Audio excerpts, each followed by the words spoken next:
Signes célestes. 3 signes sont décrits dans l'Apocalypse. Le premier, le grand signe, se trouve dans la première vision d'Apocalypse 12, versets 1 et 2. Or il parut un grand signe dans le ciel, une femme revêtue du soleil et ayant la lune sous ses pieds, et sur sa tête une couronne de 12 étoiles. Elle était enceinte et elle criait, étant en travail et souffrant des douleurs de l'enfantement. Le deuxième signe est dans la vision suivante du même chapitre, versets 3 à 6. Il parut aussi un autre signe dans le ciel. Voici un grand dragon couleur de feu ayant 7 têtes et 10 cornes, et sur ses têtes 7 diadèmes. Et sa queue entraînait la 3e partie des étoiles du ciel et les jetait sur la terre. Puis le dragon s'arrêta devant la femme qui allait accoucher, afin de dévorer son enfant quand elle l'aurait enfanté. Or elle enfanta un fils qui devait gouverner toutes les nations avec un sceptre de fer. Et son enfant fut enlevé vers Dieu et vers son trône. Et la femme s'enfuit dans un désert où Dieu lui avait préparé un lieu afin qu'elle y fût nourrie pendant 1260 jours. Le 3e signe, grand et merveilleux, est rapporté dans Apocalypse 15, verset 1. « Et je vis dans le ciel un autre prodige grand et admirable, 7 anges qui tenaient les 7 dernières plaies, car c'est par elles que s'accomplit la colère de Dieu. » Il y a aussi 3 cieux différents décrits dans le livre de l'Apocalypse. Le premier ciel est la demeure de Dieu et de ses anges. D'autres êtres spirituels sont également présents au ciel, et nous savons qu'en ce moment même, Satan et ses anges habitent également au ciel. Satan a un trône dans les cieux et il est activement adoré par les anges déchus dans les cieux. Après une brève guerre vers le milieu des 7 ans, la plupart d'entre eux seront chassés du ciel par Michel et ses anges. Contrairement à certains enseignements chrétiens et à celui de Milton en particulier, les anges déchus, ceux qui n'ont pas été condamnés à l'abîme, à l'heure actuelle appellent le paradis de Dieu leur demeure.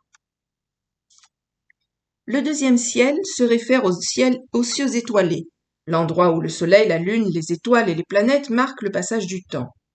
Les luminaires sont l'horloge céleste de Dieu qui suit et annonce les saisons fixées de Dieu, ses jours de fête.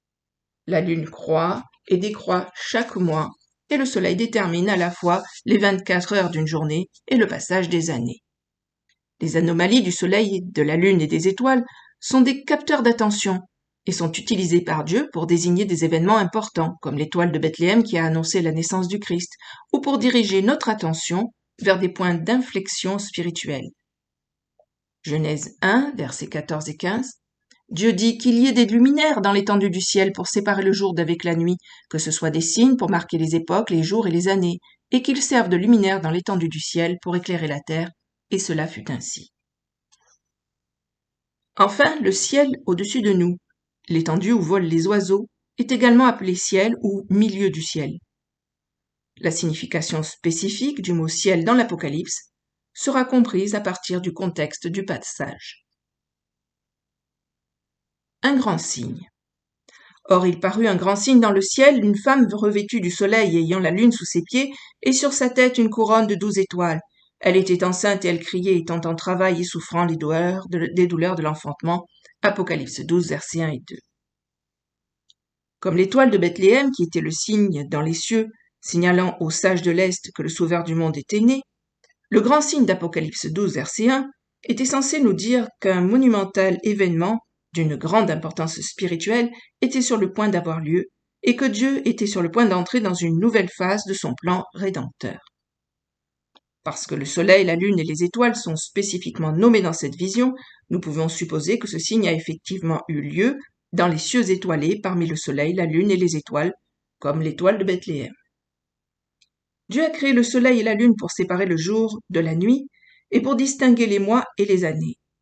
Les étoiles, en particulier celles des 12 signes du zodiaque, Mazzaroth en hébreu, étaient comprises par les anciens comme des signes dans le ciel nocturne, chaque constellation représentant un personnage cosmique, jouant un rôle dans la représentation céleste du salut.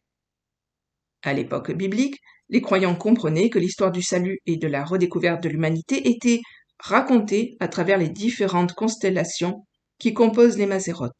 Ils savaient que l'histoire dans les étoiles prédisait la venue du Messie et son rôle dans notre rédemption. Comme toutes les choses spirituelles, les constellations et les informations qu'elles cachent et révèlent à la fois ont été détournés par l'ennemi à ses propres fins. Plutôt que de prophétiser l'histoire du Christ et de raconter son histoire, les astrologues utilisent le zodiaque pour prédire l'avenir. Lire son horoscope est de la divination, ce qui est interdit dans les Écritures.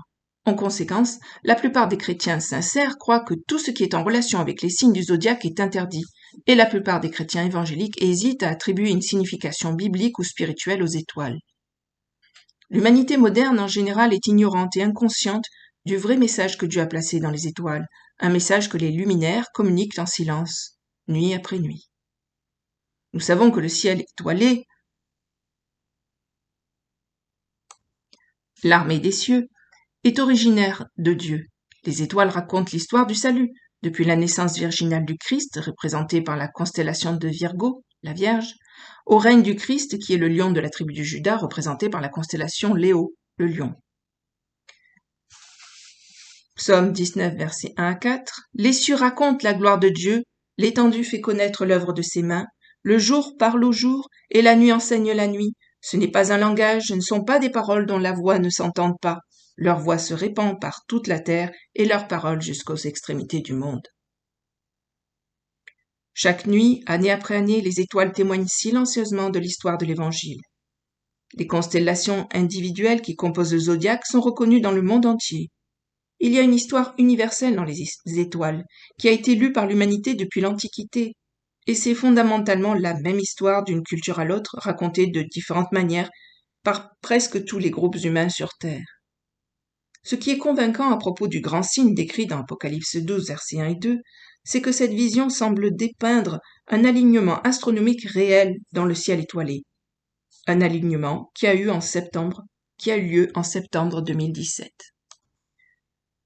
Chaque septembre, le soleil habille la constellation de la Vierge, la seule constellation sur l'écliptique qui soit représentée par une femme.